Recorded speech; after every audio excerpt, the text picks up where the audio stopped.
Is it recording? Okay. Hello. This is the first episode of having our baby at home. Right, Mom? Having our baby at home? Right. Bringing up baby Brewer. Having our baby at home? Alright, so we're going to call it having our baby at home.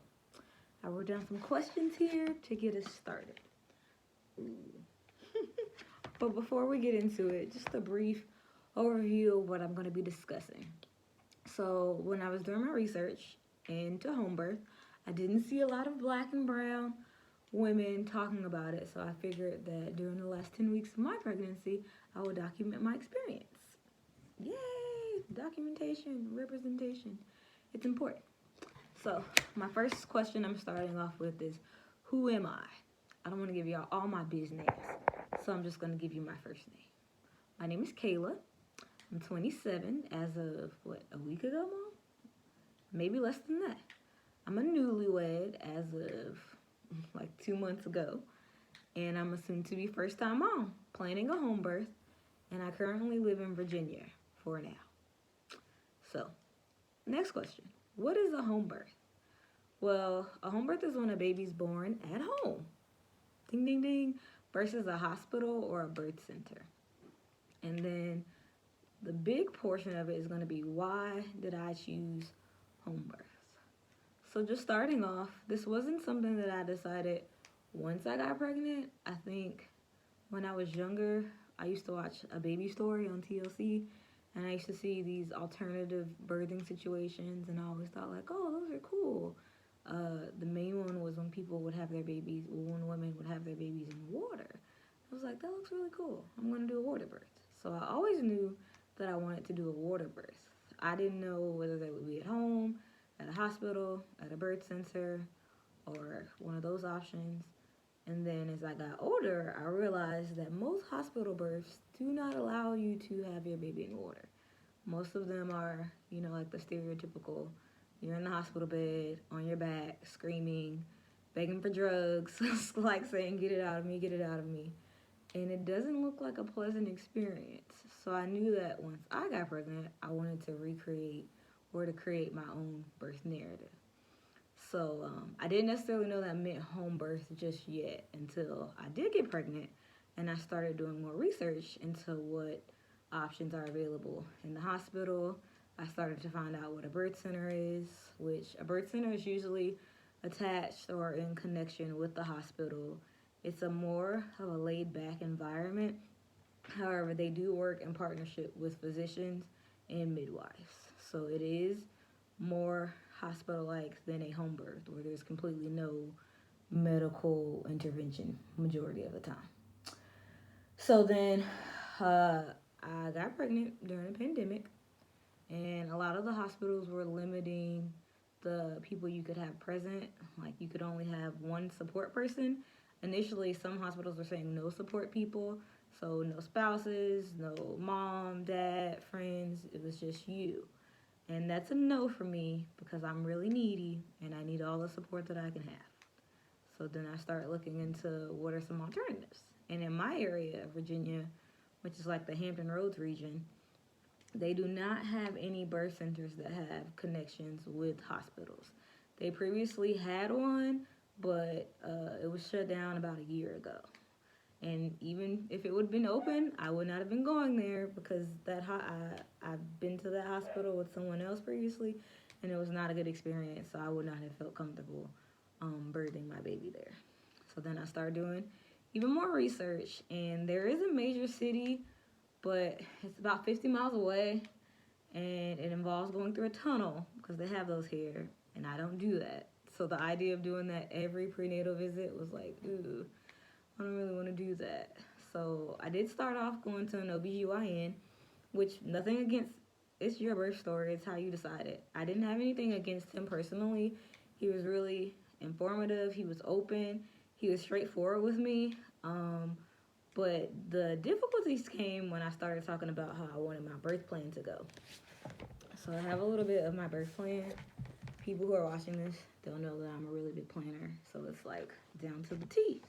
And so when I started discussing my birth plan with him or how I wanted my birthing to go, And I said things like, well, I want to dim the lights and I would like to wear my own clothes. I want to be able to take pictures and videos. He was like, well, the hospital doesn't allow that. I was like, okay, well, I would like for my husband, my boyfriend at the time, to be present the whole time. And he was like, well, if it's possible, we'll see, but we can't make any promises. I said that I would like to have music playing. I wanted limited guests, which was really important to me because my mom always told the story of like her birth with me, how it was a teaching hospital. So there were always a lot of people coming in and out. And my best friend also experienced that, and I just knew that would really throw me off. I don't want everybody coming in here while my nana is all out. No, no, thank you. So he also works he was delivering at a teaching hospital. So he would say that, he would prefer for the students to be able to come in, but it's a possibility that I could decline. I said that I wanted to do no epidural, no pain medication, and he was supportive of it, but I could tell that his staff was very skeptical. You know how like everyone's so dismissive, like, oh, you say that now, but when you start feeling that pain, just like that type of negative feedback that you try to laugh off, but in your head you're like, mind your business, mind your business. So, and then I went back and we started talking more about my birthing plan, but we couldn't because I didn't see the same physician. It was a different person. So when you have an OBGYN, usually they put you on a rotation with their partners because they may not be the specific person uh, working labor and delivery the day that you go into labor. So that kind of threw me off, but eventually I was able to see him again. And I mentioned the water birth, and as I anticipated, no hospitals were allowing water births due to, can I say COVID-19 on here? I don't remember if YouTube lets me. I'm just going to say the pandemic. Due to the pandemic. So that was out of the question. I also said I didn't want to be induced, and his response, well, it really just depends on how far along. If you go over, then there is the possibility of induction. And when he said over, he meant like a day past my due date or like a few days up to my due date if I wasn't showing signs of early labor that they were going to try to induce me, which usually means like Pitocin, or they give you some type of medication to cause your water to break and labor to start. So, I wasn't really feeling any of that. I didn't like it, and I had kind of already knew I was going to end up transferring over to somebody else. So I looked around at other OBGYNs, but basically what I was getting was that same type of scenario. It's like it really depends on who's at the hospital that day, how things are going. There's not really any guarantees, which there's no guarantees at all with babies because they do what they want. But I kind of needed a little bit more stability. So then I started considering home birth. And I reached out to a couple of midwives. Midwives are, I don't want to say women, they're medical personnel who perform births. They attend to births at home outside of the hospital. Some of them attend in hospitals, but the ones I was looking at, which is certified professional, they attend outside. And due to the pandemic, most of them were already booking up because a lot of people felt the same way I did. Like they wanted to have partners, they wanted to have more control over what was going on during their birthing time, and they also probably wanted to limit their contact with people who were infected and were already at the hospital. So I finally was able to find a midwife who accepted my insurance, who had an opening, which was a blessing because my guest date is Christmas Day, a major holiday where I'm sure a lot of people don't want to be working. Obviously, it's a guest date, so he can come whenever he decides to come, but the idea of having to work on Christmas Day when it's a time you spend with family, I think that turned off a couple of midwives, and that's why they kind of just were like, well, we're not able to assist you. But my midwife, who's awesome, she was able to take me in, and we had this conversation about, like, so why are you choosing home birth? And I told her some of the reasons I said before about the pandemic, wanting to be able to have people around me, wanting to be able to have my birth plan, and she and I, which really surprised me, we got into a conversation. She's not a woman of color. I am. I identify as a black woman. She does not. But we talked about the black maternal mortality rate and how it can be 3 to 6 times higher than anyone else's. So the maternal mortality rate is the rate of women, mothers dying during or very shortly thereafter labor. And I said, yeah, like it makes me uncomfortable. I don't like the fact that, when I'm speaking to doctors, even a doctor who I like, they can be very dismissive and make it seem like they know more than I do, which is not saying that they don't. Obviously, they're very educated, but at the same time, I'm familiar with my body and my routines and my patterns. So if I'm telling you something, it's worth you at least looking into it versus you just categorizing it as, oh no, you're pregnant, so that's just something that happens. And she didn't make me feel like that. So that's why I decided, okay, I'm all right with that. I had already wanted to have an unmedicated birth. Most people say natural, but all birth is natural. Like, it's natural to have a baby. Unmedicated is no medications, no epidurals, no interventions.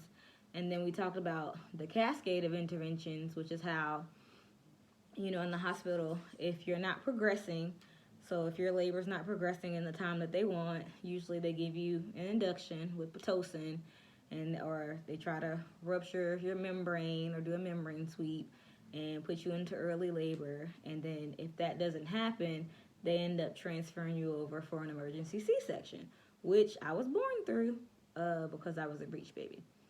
So we talked about that, and I just talked about how I've seen a lot of people, from my mom to my cousin to my dad's daughter, like they all had C-sections when it was just a normal pregnancy, and then they try to make you have another C-section for your second child because vaginal birth after cesarean or VBACs have to be approved. And I just didn't really understand how I have to get approval over what happens to my body.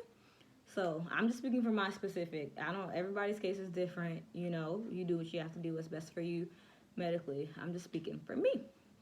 And so all those things combined, and I was like, all right, cool. We're just gonna go ahead and do the home birth. I signed on with my midwife. I kept going to my OBGYN because we wanted to find out the sex of the baby. And so like after we did that, I went ahead and transferred all my care over to my midwife, and that was at about 10 weeks, and I'm now 30 weeks. Can you see my, this is my belly. And I've been rocking with her ever since. I was going to monthly prenatals, and now as I'm getting further along, I'm going to bi-weekly. Every other prenatal visit is Zoom versus in person.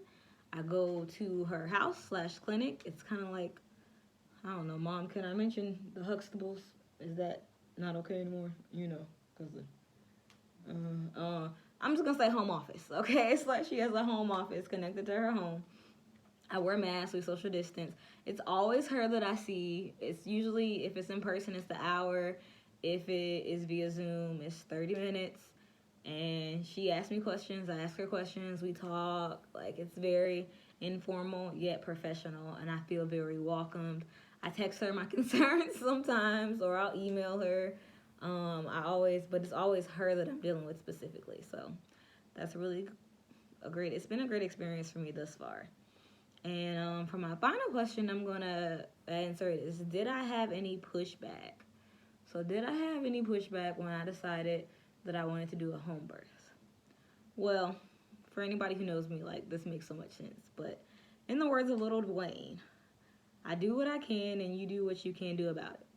And that's basically how my life works. It's like, I'm going to do what I want to do and you can respond accordingly, but that's not going to stop me.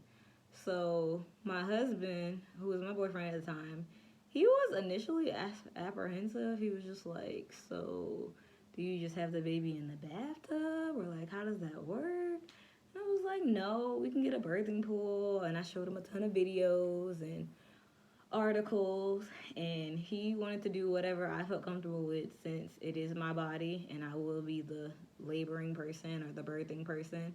And he got behind it right away.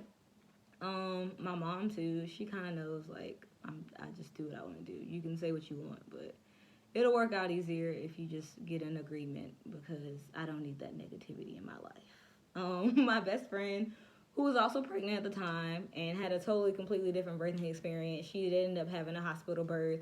She did end up going through induction, and she still was like, yeah, do what's best for you. She's been really supportive. And I think a big part of it is that I made sure to only include supportive individuals and to only tell those individuals for like the first half of my pregnancy. I didn't even tell a lot of people because I just didn't want to deal with those energies. I wanted to focus on positive things and just like growing my baby in a healthy manner.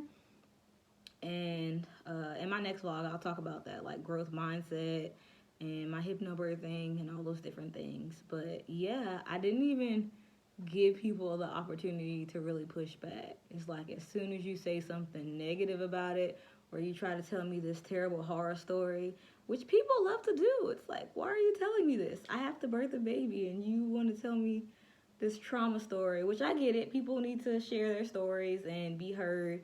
But at the same time, like you don't have to project your experience on me. That was your experience. I'm a different person. This is a different situation. Just support and say, well, I hope it works out for you. And yeah, that's pretty much how it went as far as pushback. I know some family members who, when they find out after the fact, because I'm shooting this all in advance and I'm going to post it later, they're going to be like, what? You didn't tell me, blah, blah, blah.